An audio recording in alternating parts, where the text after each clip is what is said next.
Yimi Garcia was good for us, and honestly, that bullpen needs help desperately. So getting him back, I'm down for it, man. It's a huge one, guys. I'm your host, Adam Peddle. This is what we needed to do, right? For what Nick just said right there. Our bullpen had a ton of question marks in it. The only reliable guys that you actually have in that pen is Eric Swanson, which, again, it's a little bit of a question mark in his own right.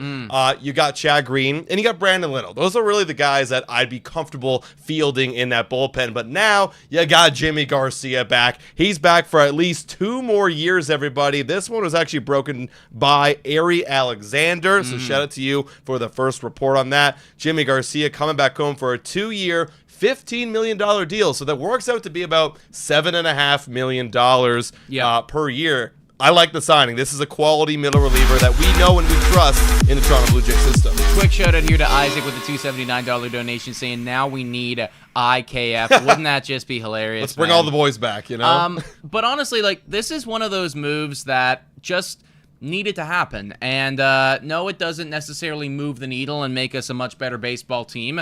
In fact, it just slowly gets you back to where you were at the beginning of last season. However, there is so many holes that need to be filled in that Toronto Blue Jays bullpen. And we were saying over the weekend, it's like, okay, some of these guys are starting to fly off the board right now. Like, let's get a move on. Right. This is just one of those additional things that you're going to have to get. I don't anticipate that this is going to be the end of our bullpen acquisitions. I hope. You better not hope. It's not going to be. And I also don't anticipate that a signing like this is going to take you out of the running for effectively anyone, really. Like, you're still in the market for, I would assume, the top closers. You're still in the market for Max Fried, who, by the way, is going to be deciding where he's going to go in the next 24 to 48 hours. So we're going to be watching for that. You're still in the market for a big-time bat. This is just, again, one of those things where we need to build up our bullpen if we want to have hope for any success next year. That's right. I mean, bring up a good point. Like, this isn't the closer that we have. We still don't have a closer on this team, so we still got to go get that guy, and I think a lot of that money is going to go there. Shout out to Fangraphs for already getting the updated roster going right now. They already put Yimi Garcia back. It was pretty easy. They just had to refresh from a couple months back, right? Right. They already have it saved in there. So you got Chad Green. Jimmy is easily our number 2 right now. Eric Swanson, we'll see how he progresses, and then they got Ryan Burr, Brendan Little, Zach Paul. So you can still see there's a lot more moves to be made. However, we are still not officially signed yet because he is pending a physical. Shout out and thank you to Absolute Dan with the dono saying, welcome back, Jimmy. We basically got Class A for free, and I was thinking about that too. That is basically a great deal in the end of the day.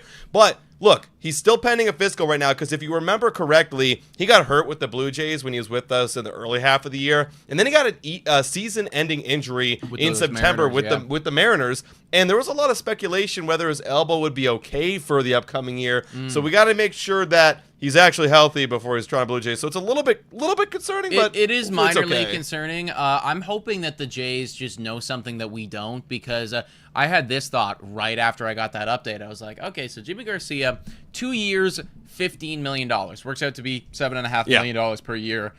An injured bullpen arm.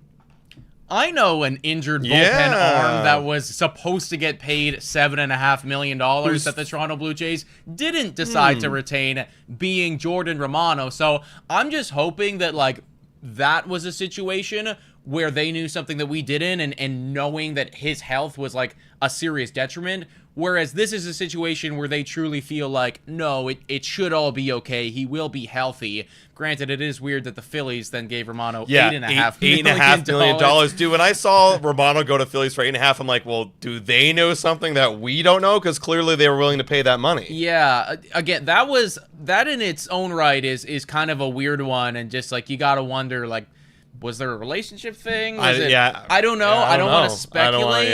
However, I'm very happy that, we lose Romano, and it is upsetting, but then pretty immediately afterwards, they address the bullpen a little bit with Yimi Garcia. And I mean, as if you guys remember, this is a quality arm. Yeah. Right? For the first couple months of the season, right up until that injury, we were thinking to ourselves, like, this is going to get us like a top tier prospect, right? Yeah. Because the first 2 months of baseball, he was effectively unhittable. Right. Then he did get hurt and the numbers started to fall back to earth, but large in part, he was great last year, and if you can get Yimi Garcia back and fully healthy, this is somebody that I'd be very comfortable with rolling out in the 7th, rolling out in the 8th. Ideally not rolling out in the 9th, but if everybody gets hurt, then at least you got somebody to fall back on. I mean, if he's doing those first half numbers and there's nobody else in that pen, then we're going to have to. But let's hope to God we don't get there, because there's still some bigger guys on the board, and it is still the winter meetings. Like, this is just the first of what could be many moves to follow, right? I know there's a lot of teams out there that have already made their kind of like minor pickup grab with like a reliever here, reliever there, but now's the time to start, letting the dominoes fall. And now that the Blue Jays know where they're at after the Juan Soto sweepstakes, maybe they are saying, okay, well, let's take care of this bullpen now. Now that we got the full clarity right now, we know Juan Soto's not going to be a Toronto Blue Jay. We know where we're going with this team. Let's pump the money in the area that needs the most help. Couldn't agree more, man. I think that you go out, you get Yimi Garcia, which it looks like they're going to do, assuming the physical is the way that things should be. You go out, you get one more guy that's similar to Yimi Garcia, and then you go out and you get your starter, whether it be a Max Fried or a Jack Flaherty or what have you, and that guy allows you to bump Yariel Rodriguez down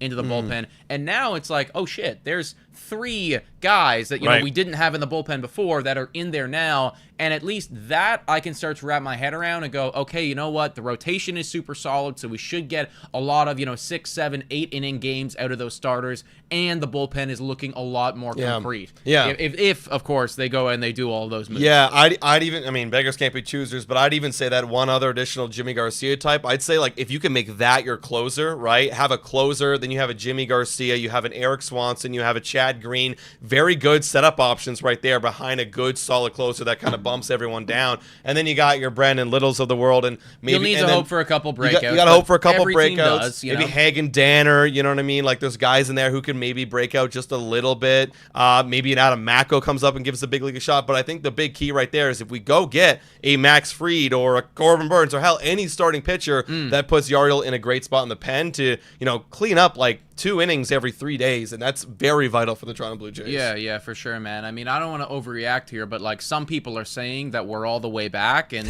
I mean, we might just be, folks. In fact, in exactly 1 hour's time, we are going to be alive again following the MLB draft lottery, everybody. We have a 7.5% chance to actually be all the way back and get the #1 overall draft pick, potentially changing the course of this franchise for not next year, but years to come. So that should be a lot of fun to watch. Yeah, we got to boost our farm system. If we're going to the table to guys like Juan Soto and they're asking, how's your farm system?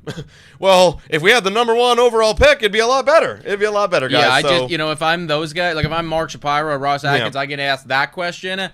Stuttering, I'm like, exactly. We got to change the subject immediately, type thing. But if you do get that #1 overall pick, kind of lends itself to that a lot more. Absolutely. So, guys, that was our piece on Yimi Garcia. Overall thoughts, I mean, obviously, we're very, very happy and excited that we're starting to make a little bit of progress into fixing that bullpen, but the work is not finished, everybody. A couple more pen guys, maybe a starter, and hell, we all know we need a big bat if we have any chance of competing in 2024. Yeah, thank you so much for everybody for tuning in for this quick one. Like we said, in 60 minutes time, we're going to be live for that draft lottery, so come join us. Should be a lot of fun, and hopefully this is just the first move of what's going to be a very torrid, 24, 48-hour stretch for this Toronto Blue Jays management. Yeah, guys, hit that like button, subscribe to Blue Jays Today. Thank you so much for watching.